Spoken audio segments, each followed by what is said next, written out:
jika tidak ada di dunia ini? Mungkin nggak, Mah?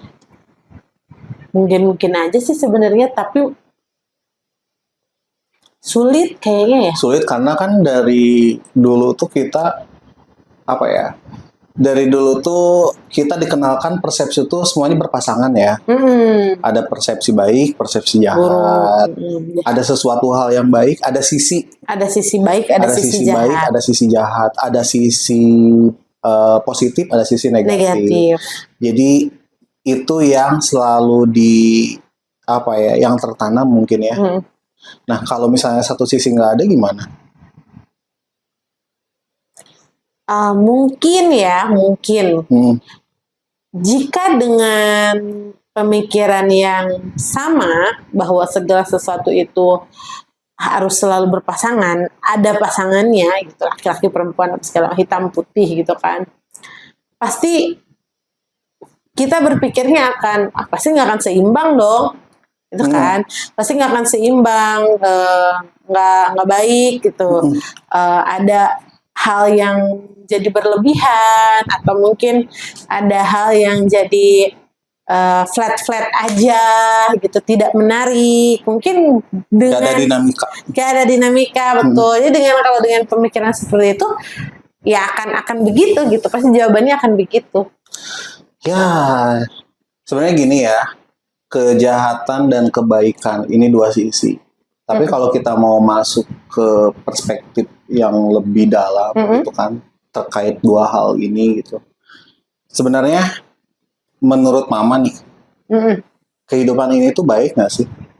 Baik. Nah itu kan basic ya, dasarnya. Atau kita mau masuk ke yang lebih spiritual, Tuhan itu baik nggak? Ya baik lah. Berarti kan ada satu esensi tunggal kan sebenarnya. Iya ya. Sebenarnya cuma ada satu. Sebenarnya dasar kehidupan tuh satu, kebaikan gitu kan. Tapi kenapa muncul kejahatan? Muncul sisi ini. Kenapa? Kalau bisa dibilang Tuhan tuh atau kebaikan tuh kan segala sesuatu hal yang ideal ya, yang sempurna. Kejahatan ini tuh kalau Abah sih lebih ngelihatnya proses menuju ideal. Proses menuju kebaikan. Ya, proses menuju ideal, proses menuju kebaikan, proses menuju Tuhan gitu kan. Jadi intinya ya pasti kita akan mengalami proses itu.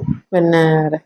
Dan kalau misalnya dalam konteks kemanusiaan juga kebaikan tuh kan kita ngomongin tentang kemanusiaan kan. Kebaikan itu kan berarti sesuatu hal bagaimana seseorang atau satu kelompok atau masyarakat gitu kan bisa berguna untuk orang lain, bisa bermanfaat untuk orang lain, bisa saling mendukung, saling support, itu kan konteks kemanusiaan tuh.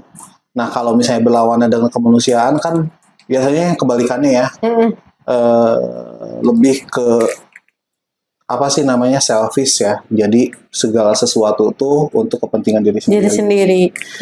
Segala sesuatu tuh untuk keuntungan diri sendiri. Kita nggak melihat dampaknya nanti kepada yang lain seperti apa, kepada alam seperti apa gitu kan, kepada sesama manusia seperti apa. Nah jadi ya kalau Abah lihat sih berdasarkan sejarah peradaban manusia. Berat nih. Peradaban manusia. Yang berdasarkan sejarah yang kita pelajari lah dari dulu waktu kita sekolah gitu. Iya.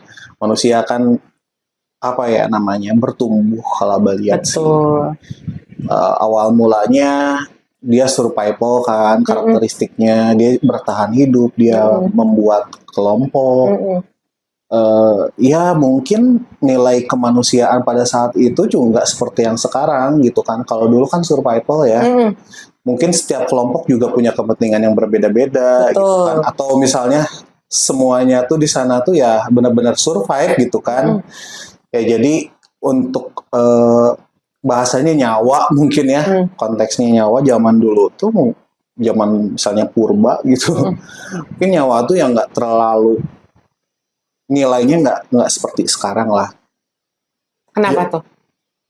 Ya itu karena dari cara berpikir ya. Mm-mm. Manusia zaman purba kan hanya survival, gimana caranya dia tuh di Bertahan. alam tuh bisa bertahan hidup gitu kan. Dia bisa Makan.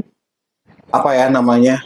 Dia bisa bertahan hidup dirinya kalau misalnya yang kelompok dia berkelompok, dia dan kelompoknya bisa bertahan. Mm-mm. Hanya sebatas itu. Tapi kan berkembang.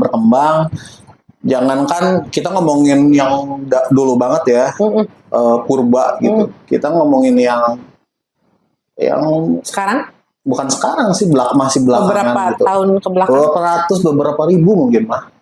Dulu tuh masih nyawa tuh segala persoalan tuh masih diselesaikan dengan perang. Oh iya, betul. Perang dunia ya, Ya, Perang dunia satu. kita tuh Perang bisa dunia bilang dua. itu apa ya, budaya barbar kalau bahasa sekarang tuh. Jadi segala sesuatu tuh diakhiri dengan perang, Kekerasan. dengan kekerasan, kehilangan nyawa. Itu tuh apa ya, hal yang biasa gitu, hal yang lumrah. Terus yang baru-baru ini aja, yang baru-baru ini berarti kan masih belum jauh lah, masih 100 tahun ke belakang mungkin. Kita pernah ada tragedi yang luar biasa, apa ya namanya, luar biasa besar juga sih untuk sejarah kita. Kita kan pernah ada Perang Dunia Pertama dan Perang Dunia Kedua. Itu bayangin mah, untuk genosida, untuk apa ya namanya, perang untuk mengorbankan nyawa ratusan ribu. Terus ngelihat pembantaian, kalau misalnya nanti mama atau misalnya sobat-sobat bajik di rumah lihat gitu dokumenter Perang Dunia 1, Perang Dunia 2 tuh, aduh, ngebantai manusia tuh udah serem ya, kayak udah biasa aja gitu. Apa ya? Ya gimana, kayak nembak hewan gitu, kayak nembak hewan untuk kita makan gitu. Jadi antara manusia dengan maksudnya makhluk yang lain tuh kayak nggak ada nilainya gitu, sama aja gitu kan, dibantai-bantai gitu kan. Isunya juga isu ras lah, isu segala macam, isu politiknya juga. Aduh, tapi ya itulah, manusia belajar dari situ. Betul. Manusia terus bertumbuh sampai akhirnya sekarang segala sesuatu tuh kan nggak terlalu perang banget ya, walaupun sekarang masih ada kan, masih ada aksi seperti itu gitu kan, masih ada hal seperti itu, dan itu juga dikecam sama masyarakat dunia kan. Banyak banget yang ngecam. Kita mengecam lah kalau misalnya ada hal-hal seperti itu, karena sekarang tuh udah bukan jalannya lagi menyelesaikan masalah dengan kekerasan. Menyelesaikan masalah tuh dengan mengorbankan nyawa.